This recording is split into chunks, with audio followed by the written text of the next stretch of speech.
Et le portrait du jour, Laurent, c'est celui de Florence Ardouin, la directrice générale de la Fédération française de football.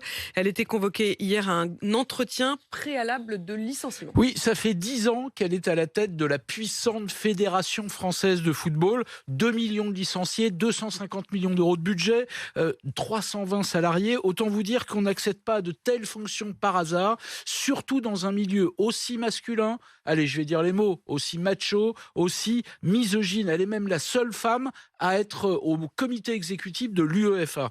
Sauf qu'hier, effectivement, elle était convoquée à un entretien préalable de licenciement pour faute grave, un rendez-vous auquel elle a refusé de se rendre. Mise à pied en janvier, elle n'est pas prête psychologiquement à revenir dans les locaux de la fédération où elle craint, dit-elle, de croiser Noël Le Graët. Ça en dit long d'ailleurs sur l'ambiance. Et pour cause, un audit du ministère des Sports accable le président Le Graët, prise de position publique déplacée, comportement inapproprié avec les femmes, un audit d'ailleurs beaucoup moins sévère avec Florence Ardouin. Certes, on lui reproche, je cite, un autoritarisme déplacé, mais on reconnaît ses compétences et son engagement brutal. On l'accuse d'employer, je cite, des méthodes brutales, mais jamais harcelantes. Alors il se trouve qu'elle a saisi le défenseur des droits pour faire reconnaître son statut de lanceuse d'alerte, justement dans l'affaire Le Graët. Elle avait déjà dû renoncer à se rendre à un premier entretien le 20 janvier en raison de son hospitalisation, il faut s'en souvenir, Absolument. en soins intensifs. Elle avait fait un infarctus dans la foulée de sa mise à pied.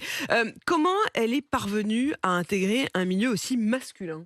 D'abord, elle impressionne par sa taille. Ça peut vous paraître un détail, mais elle faisait 1,80 m à 13 ans. Je vous dis pas. Elle impressionne aussi par son sens de l'effort et de la compétition. Elle a été vice-championne du monde par équipe d'escrime à Budapest en 1991.